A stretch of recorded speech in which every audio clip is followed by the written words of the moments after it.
देखिए, हमारी सरकार की पॉलिसी देखिए, आज तक क्या होता आया है कि पक्षपात होते रहे, इलाकावाद होता रहा है, जातिवाद होता रहा है, भाई भतीजावाद होता रहा है। चाहे पहले मनोहर लाल जी थे और अब नायब सिंह सैनी जी, उसी रास्ते पे चल के सबका साथ सबका विकास, हरियाणा एक हरियाणवी एक के नारे के तहत आज आइए बैठिए, पूरे हरियाणा में समान रूप से विकास करवाने के लिए सरकार कृत संकल्पित है। 5 करोड़ रुपए के मुख्यमंत्री जी ने विधानसभा में घोषणा की है। चाहे कोई किसी पार्टी का विधायक है, 5 करोड़ रुपए तक के अपने काम बता दे, वो काम तो हांसी में भी होंगे और वो काम नारनौंद में भी होंगे। उन्होंने ये नहीं देखा कि वहां कांग्रेस का विधायक है और यहाँ बीजेपी का विधायक है। 5 करोड़ रुपए के काम की तो मुझे छूट दी गई है कि आप अपने 5 करोड़ की लिख दे दीजिए, और 5 करोड़ रुपए की नारनौंद के यानी कि कांग्रेस के विधायक को भी छूट दी गई है। इसका मतलब ये है कि हमारी सरकार जो कहती है वो करती है।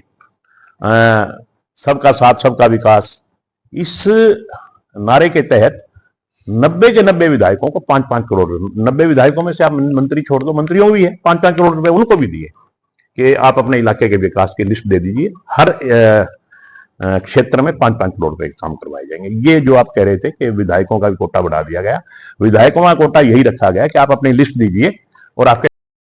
आज हमारा संगठन के नाते जिला बन गया, पुलिस जिला हमारा है, संगठन के नाते जिला बन गया, और बहुत जल्दी ये खुशखबरी भी आपको मिलने वाली है कि हांसी पूर्णतः जिला बन गया। ये मैं इसलिए ज्यादा लंबी बात नहीं कहता क्योंकि हमारे ऊपर तरह तरह के इल्जाम लगते हैं। हमारे विपक्ष के भाइयों के पास और कोई बात कहने की होती नहीं, वो एक ही बात कह देते हैं कि जब इन्होंने कॉलोनी काटनी होती तो जिले का नाम ले देते हैं। सही मायने में हम कोई कॉलोनी नहीं काटते, ये तो खामखा में एक भरम जाल फैला रखा है। अगर कोई हमारा बच्चे कोई काम करते भी हैं तो काम करना कोई पाप नहीं है, और कॉलोनी भी कोई काटता है तो लाइसेंस से काटता है, बिना लाइसेंस के कॉलोनी नहीं काटते। और वो काम वो किसी को भी छूट है, वो तक विपक्ष के साथी भी काट सकते हैं, मगर उनके पेट में दर्द क्यों होता है पता नहीं। मगर मैं आपको ये बात कह रहा हूं यहां बैठ करके जिला, मैं आपको ये बता दूं उसमें व्यवस्थाएं तो करनी पड़ती हैं।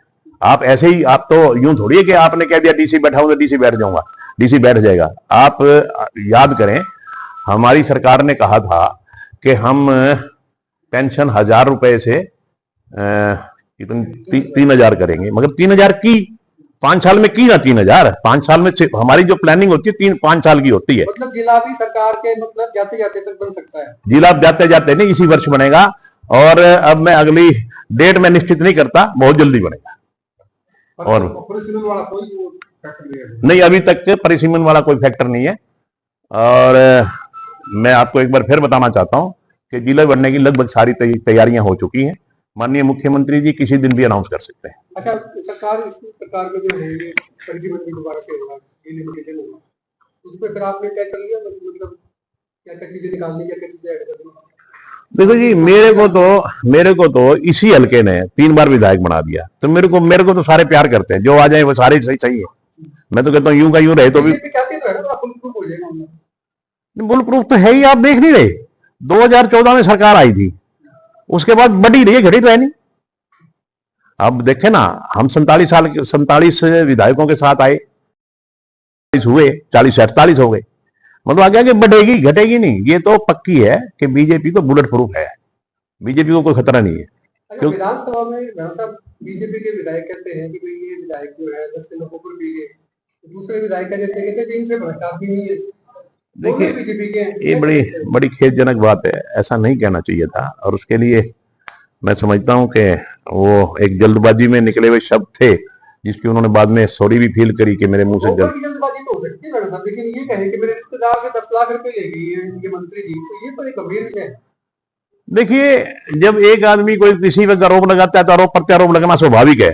तो उन्होंने गोबर का आरोप लगा दिया, उन्होंने पैसे का आरोप लगा दिया। ना वो गोबर वाला आरोप सच्चा था, ना वो पैसे वाला आरोप सच्चा था। वो तो एक किस्म के गुस्से में आके कोई कुछ भी बोल जाए, बाकी कोई उसमें कोई दम नहीं था, किसी बात में भी कोई दम नहीं था। मैं कल चंडीगढ़ से आ रहा था, मैं बाकायदा इन बातों पे विशेष फोकस रखता हूं, और मैंने कल भी रास्ते में आते आते एसडीएम से बात की है, एसडीएम साहब से, और मैंने उनको कहा है कि ये सफाई की तरफ से मेरी संतुष्टि नहीं हो रही। तो उन्होंने कहा कि आप आ जाइए, बैठ के इसके विषय, इस पे गंभीरता से विचार विमर्श किया जाएगा। तो आज क्योंकि छुट्टी थी, एसडीएम साहब आज भी आए हुए हैं, अगर आज मुझे समय मिला तो मैं बुला करके ईओ वगैरह से बात करके, क्योंकि मैंने पिछले उनको वार्निंग दी थी कि अगर 1 हफ्ते में या 2 दिन का टाइम दिया था शायद, कि नहीं होएगी तो फिर इसका हम कोई ना कोई अल्टरनेट सोचेंगे।